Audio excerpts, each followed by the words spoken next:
Today I want to share with you how to make cultured butter with just 2 ingredients. And by culturing it, we're going to make it more nutritious than regular homemade butter. Hi sweet friends, I'm Mary and welcome to Mary's Nest, where I teach traditional cooking skills for making nutrient-dense foods like bone broth, ferments, sourdough, and more.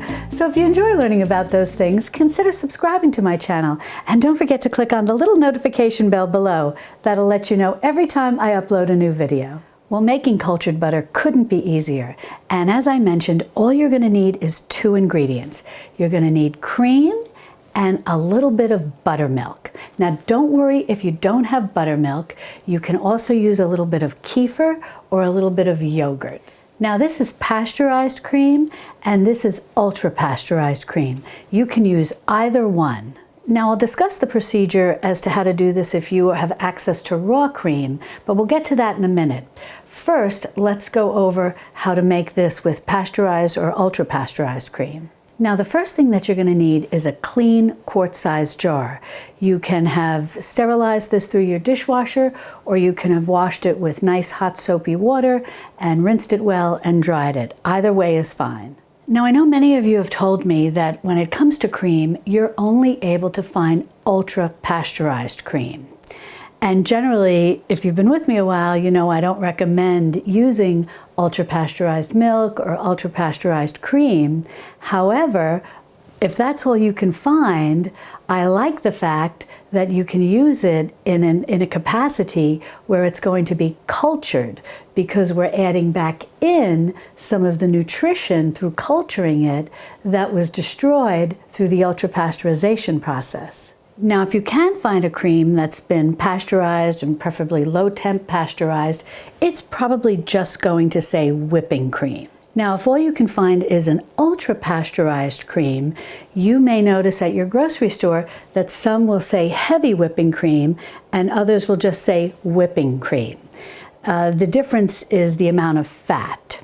So if you can find heavy whipping cream, if you have to go with the ultra pasteurized, that's your better bet. Now, as to the buttermilk, you want to make sure that what you get is a cultured buttermilk, and it'll say it right on the label. This one is just from my grocery store. This is from Borden, and it just says Country Store Bulgarian Cultured Whole Buttermilk, and it's pasteurized. Now, if you can't find buttermilk, you can use a little bit of kefir. You can use some of the kefir, and now plain, you want to go with plain, but you can use some of the plain kefir that you may see sold at the grocery store, or you can use some of your own homemade kefir, and that's the milk kefir. And if you don't have access to either of those, you can use a little plain yogurt.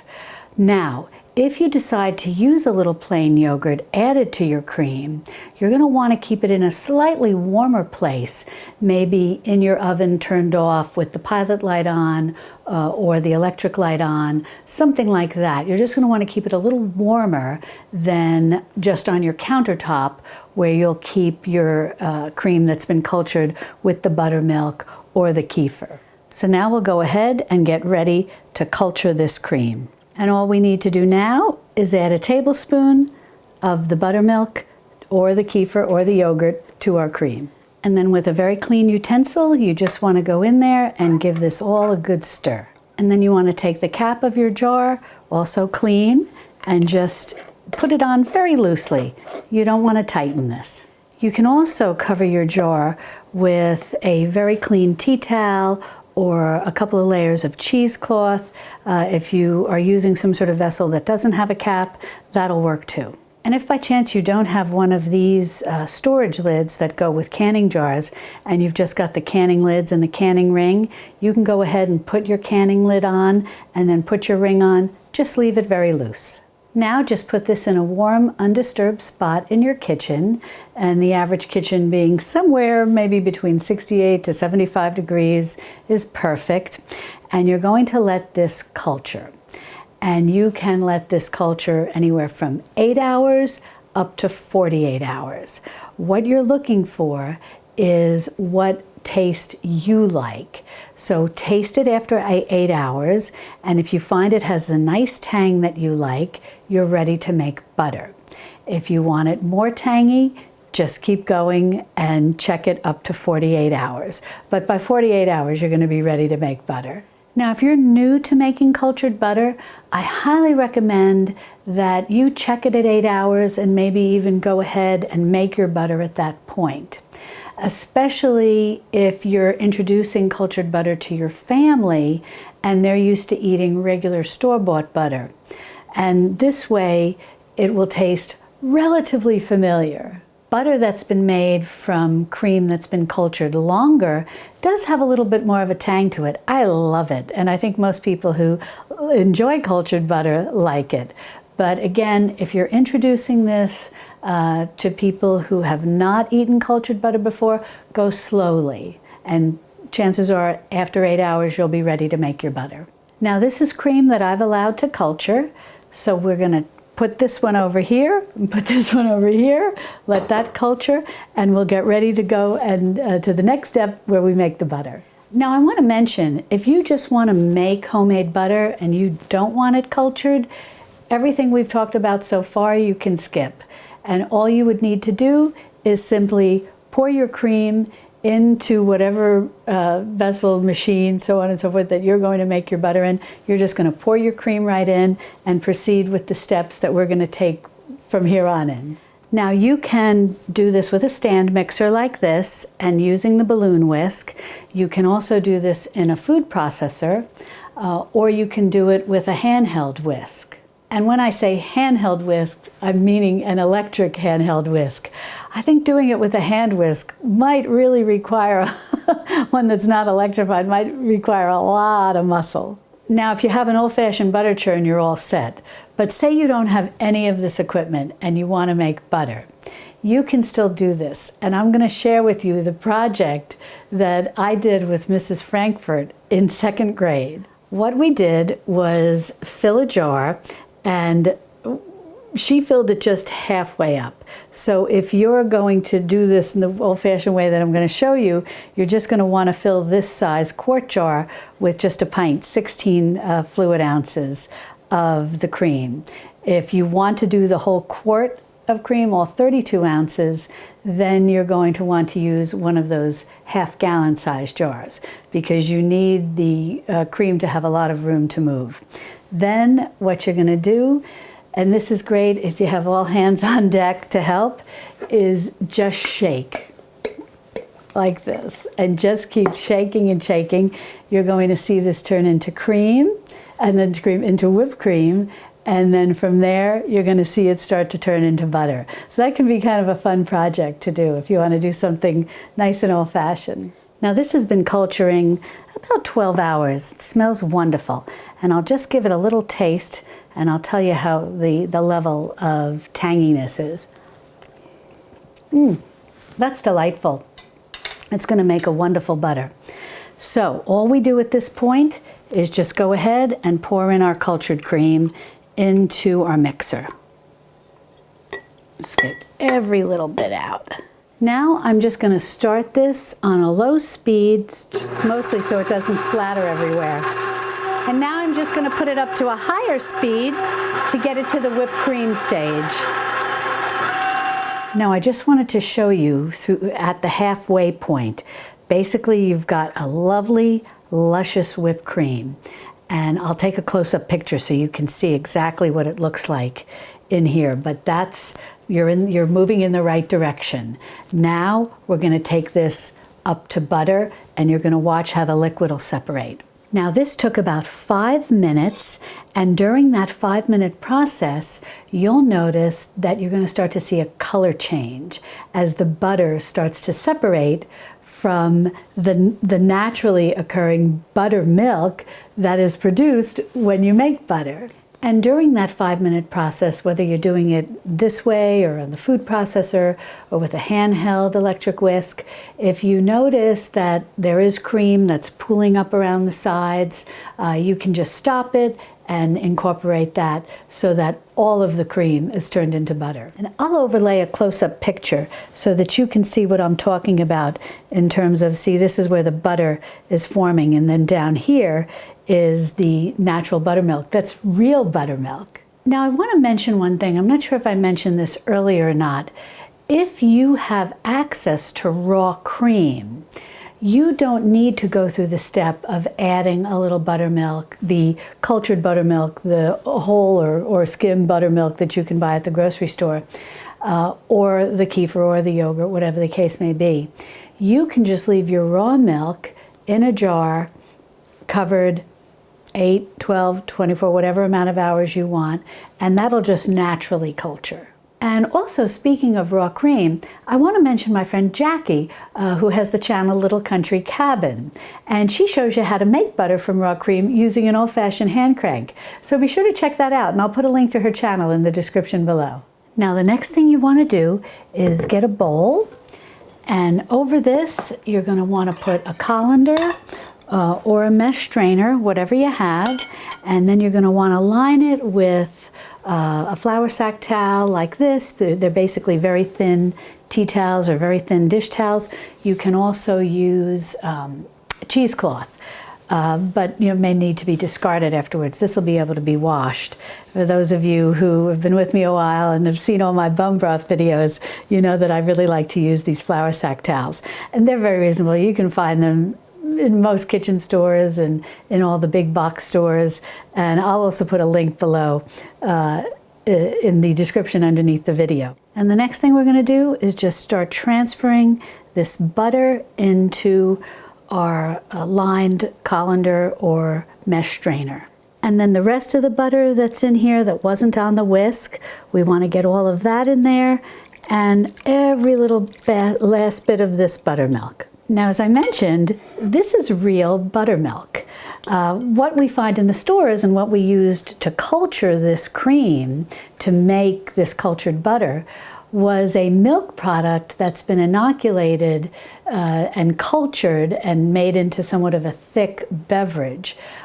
But it's not really real buttermilk. It's more of, as I said, a whole milk buttermilk made from whole milk, or sometimes it's made from different types of, it can be made from fat-free milk or 2% milk.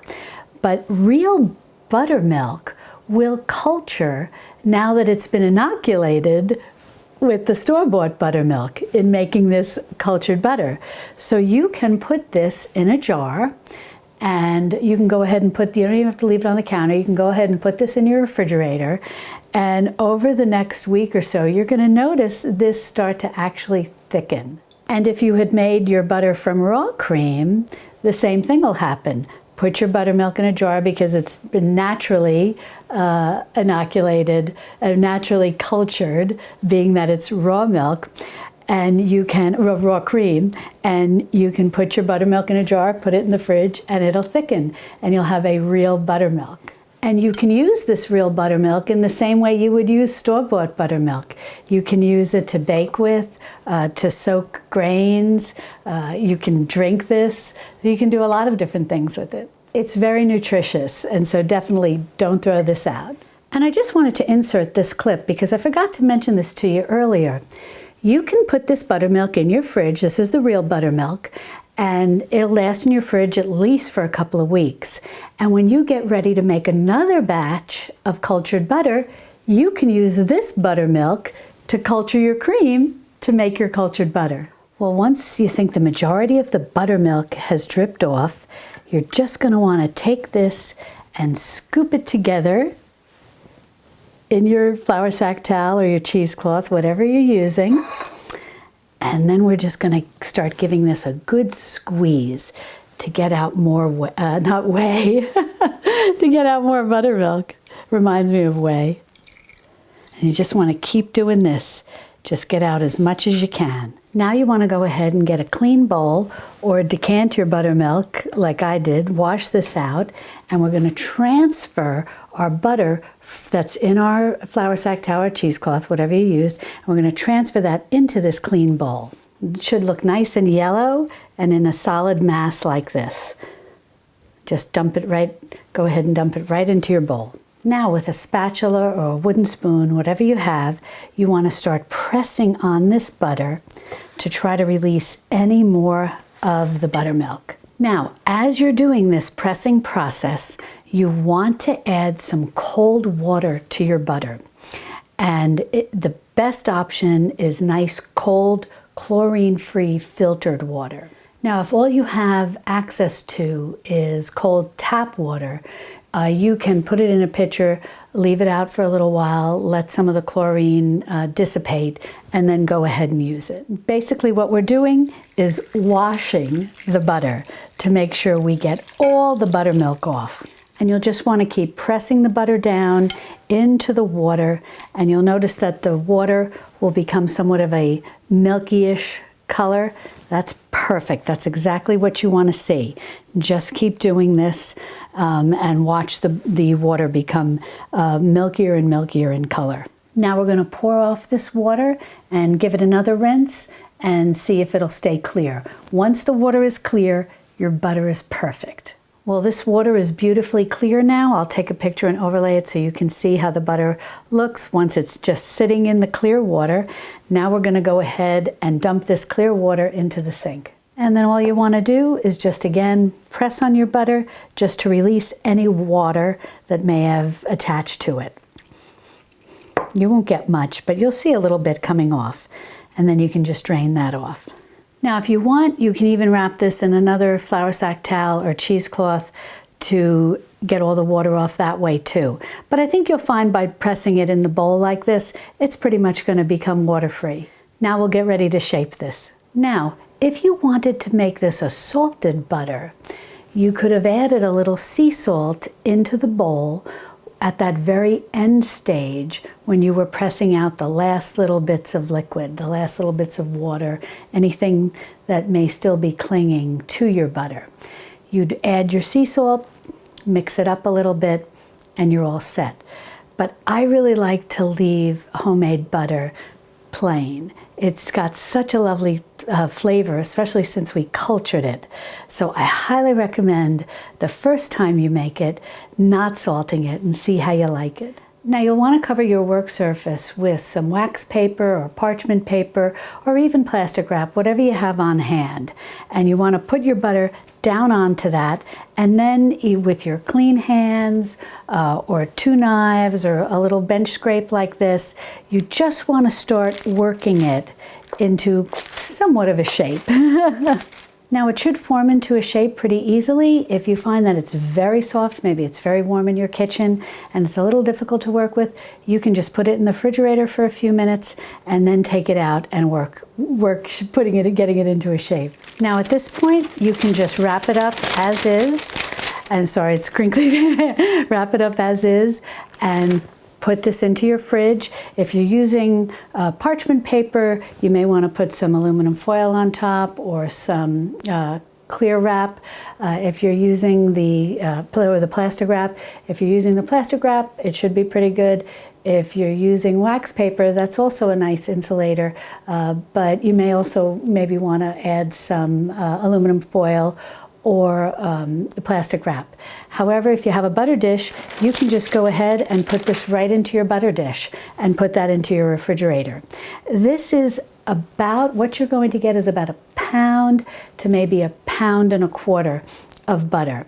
And this will stay fresh in your fridge for about 2 weeks, especially since it's been cultured. It may even go a little longer. And if you add salt, that also acts as a preservative, and that will help extend its life. And this is so delicious that it's probably not going to last 2 weeks, especially if you bake bread. This is going to be wonderful on your homemade bread. And also, if you wrap this really well, you can put this into your freezer. I personally think that when you freeze butter, especially homemade butter, it lasts for about 2 to 3 months in your refrigerator. But I know others have said that it can go as long as 6 months. And you just want to check it and make sure it's not becoming too crystallized. But know that you can at least get 2 to 3 months in your freezer with it staying in pristine condition. Well, let's give this butter a taste.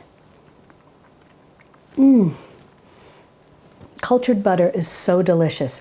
You're going to really love this. And if you'd like to learn how to make more types of homemade dairy, be sure to click on this video over here where I show you how to make homemade cottage cheese and more. And I'll also have some videos over there for how to make homemade bread to put this butter on. And I'll see you over there in my Texas Hill Country kitchen. Love and God bless.